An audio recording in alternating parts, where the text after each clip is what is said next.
नमस्कार, बहुत बहुत स्वागत है आप सभी का उस कार्यक्रम में जिसका नाम है हे प्रभु आनंददाता। और होली के रंगीले सजीले इस पर्व पर आप सभी को बहुत बहुत शुभकामनाएं। और जितने भी हमारे दर्शक हैं उन सभी के लिए हमारी ये हृदय से कामना है कि हंसी का, खुशी का, प्रसन्नता का, आत्मिक संतोष का रंग गुलाल उनके घर आंगन में हमेशा छिटका रहे और उनके भाल पर प्रसन्नता, आत्मिक संतोष, जीवन को समझने की दृष्टि, ये सब रंग की तरह हमेशा दमकते रहे। निश्चित तौर पर बहुत ही उल्लास से भरा एक पर्व जिसका इंतजार सभी को रहता है, क्योंकि होली जो त्योहार है ये रंग का और उमंग का त्योहार है। ये त्योहार कटुता और वैमनस्यता को समाप्त करने वाला पर्व भी है, क्योंकि वो लोग जो एक वर्ष में या कई वर्षों में किन्हीं किन्हीं कारणों से कटे कटे रहते हैं, जब वो अनायास होली के दिन, रंग पंचमी के दिन टकरा जाते हैं और माथे पर गुलाल लगाता है दूसरा, क्योंकि ये परंपरा है हमारी, बड़ी गौरवशाली परंपरा है। और जब हम गले मिलते हैं तो ऐसा लगता है कि जो मलिनता थी मन की, वो सब इन रंगों के साथ धुलकर, निखर कर, बहकर समाप्त हो चली है और अब ये मन बिल्कुल एकदम खिल गया है। ये होली के इस त्योहार की एक बहुत बड़ी विशिष्टता है और निश्चित तौर पर ये एक ऐसा त्योहार है जिसमें युवा वर्ग, बच्चे, महिलाएं, वरिष्ठ पीढ़ी सभी इसका बहुत आनंद उठाते हैं। तो आज हम होली का महत्व, पर्व और त्योहारों का हमारे जीवन में स्थान और होली और रंग का संबंध, ये सबसे महत्वपूर्ण प्रश्न है कि आप त्यौहार तो मनाते ही हैं और त्यौहार मनाने की जो आपकी परंपरा है वो परंपरा नए वस्त्र पहनना, पूजा विधान, मिठाई, फल, नाना प्रकार के व्यंजन, इन सब से तो जुड़ी रहती है। लेकिन ये एक ऐसा विशिष्ट पर्व है जहां आप नाना प्रकार के रंगों का इस्तेमाल करते हैं। होलिका की कहानी से ये तो हम समझ पाए कि पहले कभी ये जो भभूत जिसको हम कहते हैं, जिस प्रहलाद जिस होली में बैठे होलिका के साथ, वहाँ से ये परंपरा आरंभ हुई। लेकिन ये रंगों तक कैसे पहुँची हम समझेंगे। हमारे साथ हैं मानस मर्मज्ञ, भगवत गीता के अध्येता प्रोफेसर डॉक्टर सुरेंद्र बिहारी गोस्वामी। प्रणाम करता हूं गोस्वामी जी, बहुत शुभकामनाएं आपको भी होली की। और आपका ये जो रंगीला सजीला और बहुत गहरे आत्मिक संतोष की पिचकारियां, जिसमें नाना प्रकार के मन के रंग हैं, जो हमें रागी होने से बचाते हुए अनुरागी होने की तरफ ले चलते हैं, आज उस पर प्रकाश डालें आप जी। सबसे पहले तो मैं बंसल न्यूज़ के दर्शकों को और विशेषकर हे प्रभु आनंददाता के नियमित दर्शकों को अपनी ओर से होली की हार्दिक हार्दिक शुभकामना देता हूँ। मैं जब भी होली पर्व और रंगों का चिंतन करता हूँ तो मुझे एक प्रसंग दिमाग में रहता है, बुद्धि में तुरंत ध्यान आता है कि जैसे धर्म संस्थापन करने के लिए परमात्मा आते हैं, वैसे ही राग के बाद ये रंग आता है। देखिए, राग का अंत हो गया है। राग द्वेष का प्रतीक है हिरण्यकश्यप। तो अब रंग तो भक्ति का चढ़ गया है। और भक्ति जो है निर्मल होती है, अनुराग होता है भक्ति में। तो जो हमारा पुराणगत प्रसंग है वो यही है कि लोग आनंद में निमग्न हो गए हैं कि राग का अंत हो चुका है। ध्यान रखिएगा, अब राग का अंत हो गया और परमात्मा राग का अंत करने के लिए ईशावास्यम इदम सर्वम यत्किंचित जगताम जगत का रूप लेकर आए हैं। अर्थात कड़कड़ में व्याप्त होने वाले भगवान नरसिंह का प्रकाट्य हुआ है। आपकी जानकारी के लिए मैं आपको बता दूं कि भारतवर्ष के आराध्य देव है भगवान नरसिंह।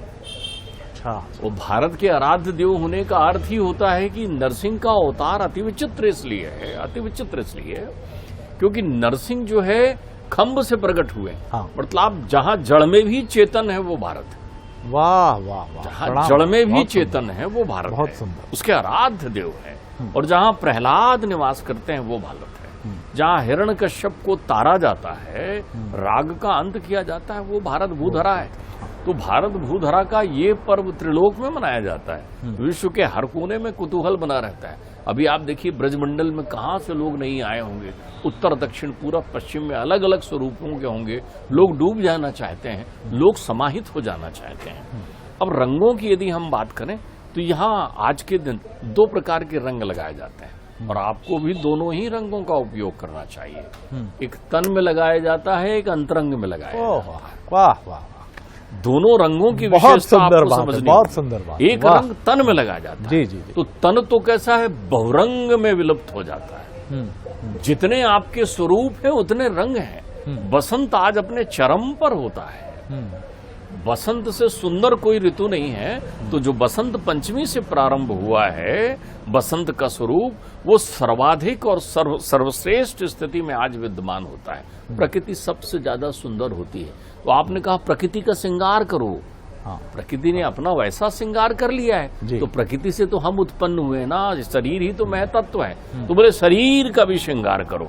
तो बोले कौन से रंग से श्रृंगार करें? बोले प्रकृति के जितने रंग हैं सबसे श्रृंगार करो। ध्यान रख लेना, ये हमारा भ्रम है।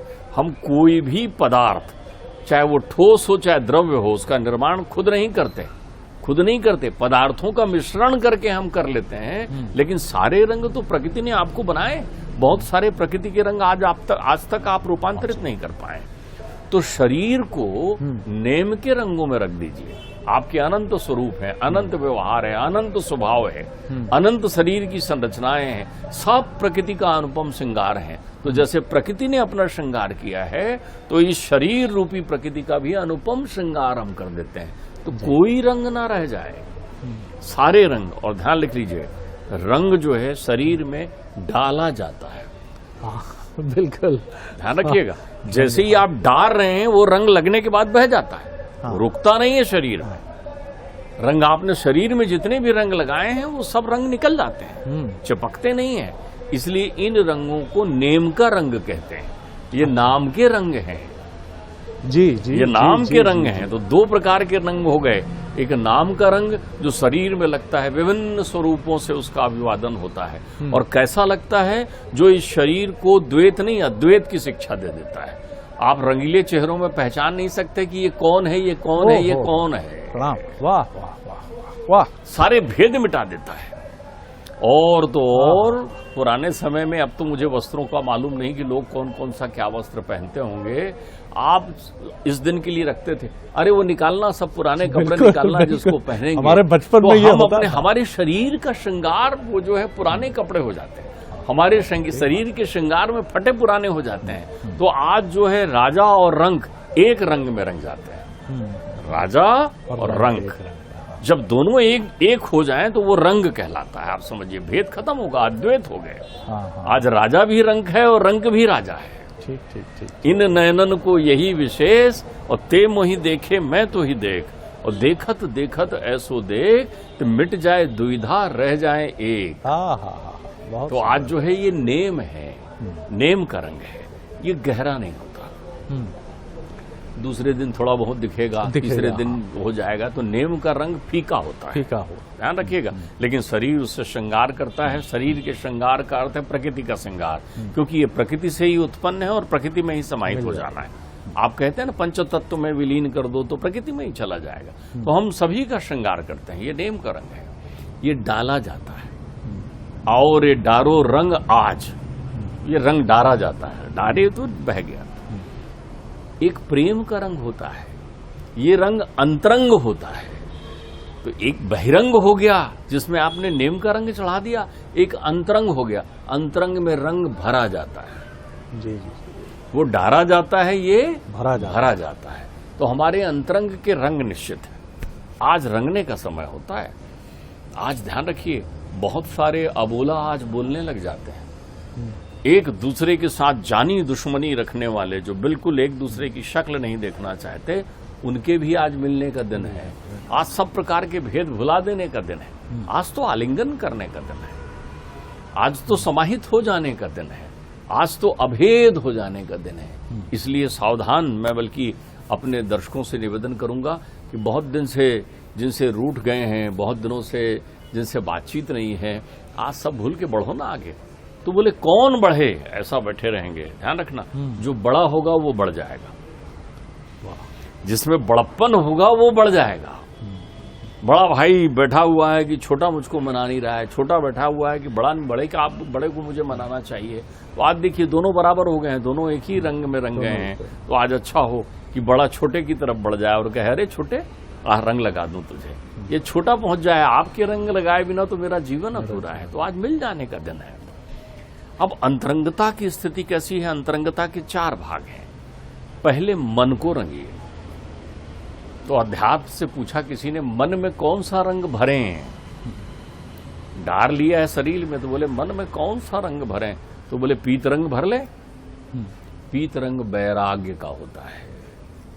तो मन को आज विरागी बनाने का मन है। देखिए ना, सारे लोग ब्रज में गए हुए हैं, कन्हैया पीत वस्त्र धारण करके रखते हैं, मेरे राम लला वन में पीला वस्त्र पहनकर चलते हैं। विरागी हैं, वीतरागी हैं। निर्मल करने के लिए मन का रंग कौन सा होना चाहिए? पीत रंग। पीत रंग वैराग्य का प्रतीक है। तभी आपने देखा होगा जितने साधु सन्यासी बाबा जी हो जाते हैं वो सब तुरंत पीला पहन लेते हैं। तो उनका बाहरी आवरण पीला है। जिस दिन भीतर में पीला रंग रंग गया उस दिन कहना क्या है? तो मन को आज पीले रंग में रंग, वही पीला रंग जिस पर मीरा कह रही है कि मैं ऐसी पीत रंग की साड़ी पहन करके शाम की चाकरी करूंगी। आज तो शाम मोहे रंग दे, वो कह रही है। कौन से रंग में? पीत रंग में रंग। तो ये पीतांबरी करने का दिन है मन को। वाह, आज मन में पीत रंग भर लीजिए, ये वैराग्य का है। मन को बता दीजिए आज विषयों के बहुरंग निकाल दे। आज इतना निर्मल हो जा कि आज पीत रंग रंग ले, पीला रंग रंग ले। आप जब ये बात कह रहे हैं तो यहाँ सामने रखे पीले रंग पर भी मेरी निगाह ठिठक गई है। कितनी सुंदर आपने पीतांबरी, कितना सुंदर शब्द आपने ये पीतांबरी धारण करने का दिन है आज मन में जी। मन अगर आपका बैरागी हो गया तो आप तो संसार के सारे चक्रों से मुक्त हो गए ना। वाह, फिर तो आप विरक्त हो गए, आनंद ही आनंद समा गया। पीत रंग भर लीजिए आप मन में जी। अब बोले साहब बुद्धि में कौन सा रंग भर लो? हाँ। बुद्धि में जरा केसरिया रंग भर ले, केसर का रंग भर ले। हाँ। केसर जो है ज्ञान का प्रतीक है। जी जी जी। बैरागी तो मन हो गया है, लेकिन बुद्धि में ज्ञान का रंग भर ले आज। तो बोले ज्ञान क्या है? हमारी इस पर आपसे चर्चा हुई है कि तू संसार की नश्वरता और काया की नश्वरता को समझ ले और सोच ले। अपनी बुद्धि को कहा कि मुझे कुछ ना कुछ करना है। कुर्वन्ने वे कर्माणि जे विशेष शतम क्षमा। ईशावास्योपनिषद कहती है कि तुझे 100 वर्ष तक इस संसार में जीना है। कैसे? कर्म को आनंद मानकर ध्यान करना है, क्योंकि ऐसा कर्म कर जिससे उसकी अनुभूति हो सके। और उसकी अनुभूति का अर्थ होता है अपना काम मत कर, लोगों का काम कर। क्या बात। क्योंकि स्वार्थ का काम कामकाज है और परमार्थ का काम रामकाज है। तो आज रामकाज करने का दिन है। तो बुद्धि में उस ज्ञान का रंग भर ले। तो ज्ञान का रंग कैसा होता है?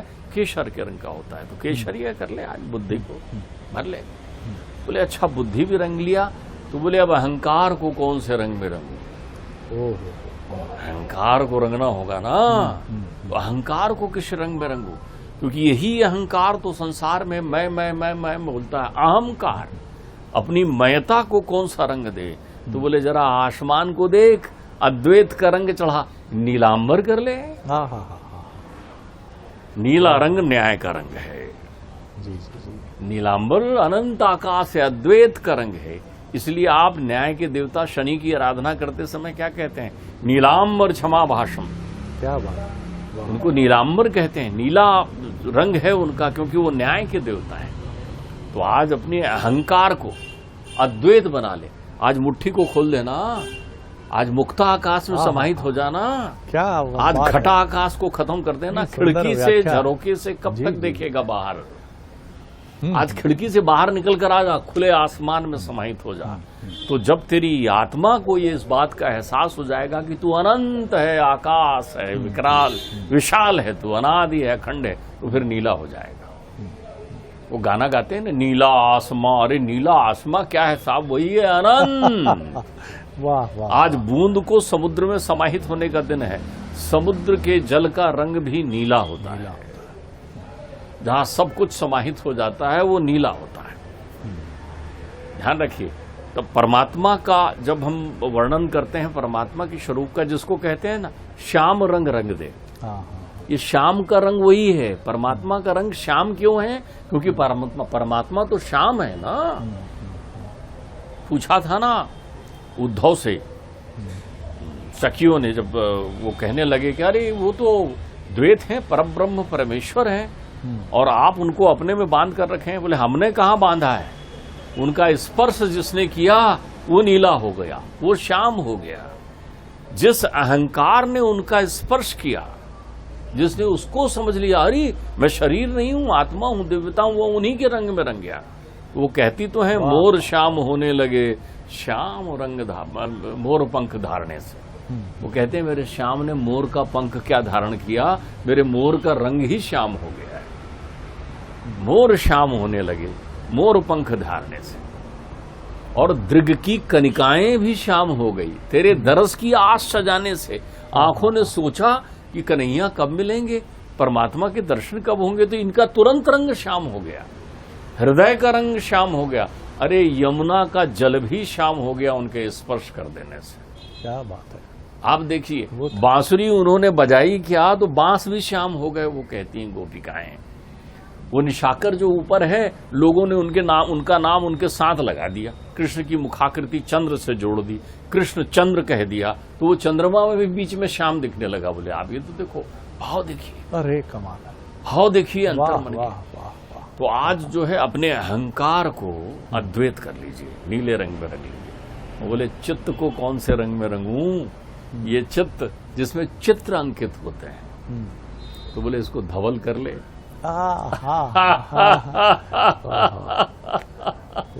इसका कोई रंग नहीं है, इसमें धवलता ले आ, तो ये मैली चदरिया से मैल निकाल दे और धवल बना ले, तो हृदय में गया था, धवल कर ले। वाह वाह। तो ये जो रंग है, ये सब मिलकर प्रेम रंग कहलाते हैं।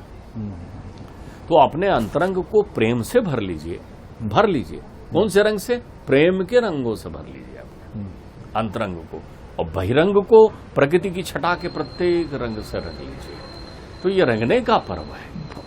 मैं आज बिल्कुल मैं कहूंगा गोस्वामी जी कि मैं शब्द मेरे पास नहीं है, आपकी इतनी अद्भुत व्याख्या है। आज हृदय से आपको प्रणाम करता हूं। मतलब मुझे ऐसा लगा कई बार कि ये जैसे हम ब्रह्मांड में दिगंत में कई बार स्वर गूंजते हुए अनुभव करते हैं, और ऐसा लगता है कि ये सिर्फ मेरे लिए है। आपने कितनी अद्भुत, ओहो, मैं इस मौलिक व्याख्या को प्रणम्य है। आप देखिए कि सबसे पहली बात तो ये है कि भैया पीला रंग, वैराग्य में रंग जाओ, आसक्ति को छोड़ दो, अनुरागी हो जाओ। राग में क्या रखा है? फिर चलिए बुद्धि की तरफ, तो बुद्धि ज्ञान से होना चाहिए, ज्ञान ही तो नीर क्षीर विवेक है। तो केसरिया की तरफ चलिए, केसर जो है वो ज्ञान का प्रतीक है। फिर आप नीले रंग पे आ जाइए कि साहब नीला रंग जो है वो नीला रंग हो जाए। नीला रंग न्याय का प्रतीक है, और नीला रंग या श्याम रंग जिसको आप कहिए, जो गोपियां संवाद करती हैं, कि ये भी कहा जाता है ना कि श्याम रंग एक ऐसा रंग है कि जिस पर कोई दूसरा रंग ही नहीं चढ़ता। तो प्रभु के रंग में ऐसे रंगिए, नीले रंग में, कि फिर कोई दूसरा रंग चढ़े ही नहीं। और फिर जिस तरह से कितना सुंदर गोस्वामी जी ने हमसे कहा कि चित्त की बात आती है, और चित्त ही तो है। तो सबसे कई बार तो मुझे ये लगता है, मैं अपनी व्यक्तिगत बात आपसे कह रहा हूं, कि सब व्याधियों की जड़ ये चित्त ही है। इसमें एक बाल भी आ जाता है तो संसार को देखने की दृष्टि बदल जाती है, और उसको धवल कर लीजिए, श्वेत कर लीजिए। कितना सुंदर संदेश है जो हमें हमारी सनातन परंपरा के संदेशों में पिरो कर गोस्वामी जी ने प्रस्तुत किया। मैं फिर उनको प्रणाम करते हुए कंक्लूडिंग जरूर उनसे एक टिप्पणी चाहूंगा। जी देखिए, चाहे अवध में राम होली खेल रहे हो और चाहे ब्रिज में श्याम होली खेल रहे हो, हाँ, क्या बिंब आपने प्रस्तुत किया।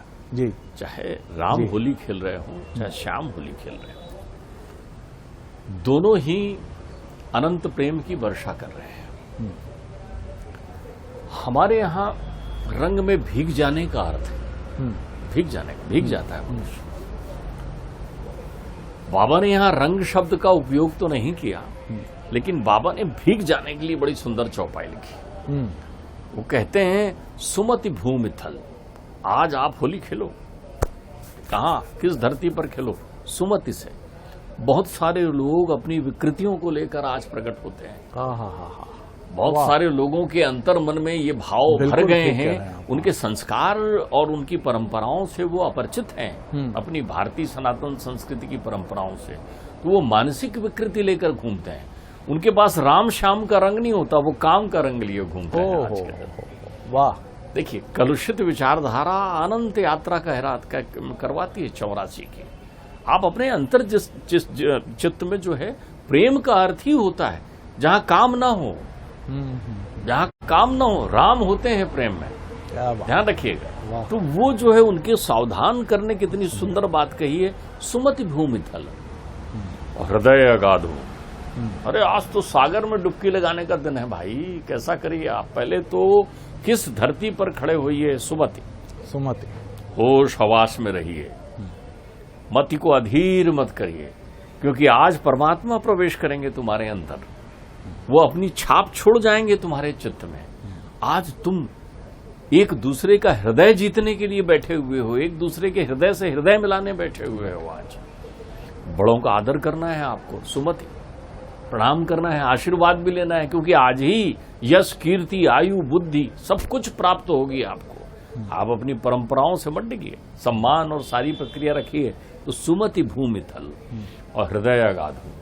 हृदय में अगाध है, क्या क्या अगाध है? साधु संत समाज उदित घन साधु। अगाध जो हृदय में है समुद्र, उसमें क्या होगा? कौन आएंगे? तो संत समाज उदित, वो समुद्र बन जाएंगे। सत्संग का सागर हृदय में बैठाइए आप, सत्संग का। और घन, फिर बादल, वो सागर से वो उठेगी। जब सत समाज में होगा तो बादल बनकर उठेंगे, और फिर क्या आएंगे? बरसे ही राम सुजस बरबारी। आज तो उस प्रेम की वर्षा होने दीजिए। वो वर्षा कैसी हो? सुजस सुमंगल पावनकारी। वाह। तो अगर आपके जीवन में आज के दिन के बाद मंगलमय आपकी भावनाएं हो जाती है, बुद्धिमान आपका जीवन हो जाता है, सुजस की ओर बढ़ने वाले आपके चरण हो जाते हैं, तो फिर आपका आनंद ही आनंद है। आप ध्यान रखिए, आज भक्ति की पिचकारी में प्रेम का रंग भर के श्याम पर डालिए, आत्मा को तिरोहित कर दीजिए, भिगा दीजिए। आप मैं ये सोच रहा हूं कि एक विद्वान वक्ता हमें किस तल पर ले जाता है। मैं ये नहीं कहूंगा कि मैं डूब गया उसमें, लेकिन मैं आपको सच बता रहा हूं कि मैं भावना में बह चला। बह इसलिए चला कि अनायास में ब्रज भूमि में था। मुझे ऐसा लगा कि कृष्ण कहीं नृत्य करते हुए रंग खेल रहे हैं, और एक दृष्टि अगर कृष्ण से हमारी मिल जाए और वो हमें अपनी उन्हीं नटखट आंखों से देख लें, और उन आंखों में सैकड़ों चीजों का समाधान मिल जाता है कि कहां उलझे हो, सब कुछ करते हुए भी व्यथित हो। तो ये पिचकारी है ना ब्रज की, उठाओ, प्रेम का रंग भरो, सामने वाले को भी रंगो और खुद भी रंग जाओ। कब तक भटकोगे?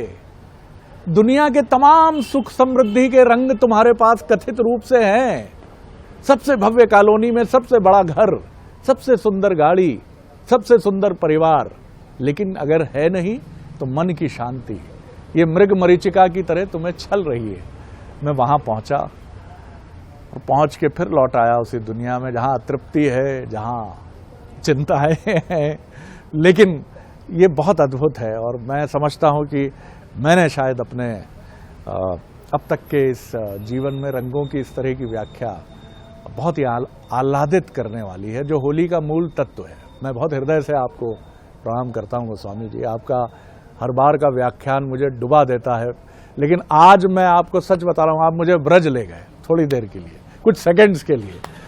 वो बहुत शुभकामनाएं आप सभी को सपरिवार, और आप भी खूब रंगे होंगे, ऐसा तो नहीं है, मनुष्य तत्व तो यहाँ भी है उधर भी है। बहुत बहुत एक बार फिर आप सभी को बधाई, शुभकामनाएं। अगले एपिसोड में एक और नए विषय के साथ फिर मिलेंगे। प्रणाम, नमस्कार।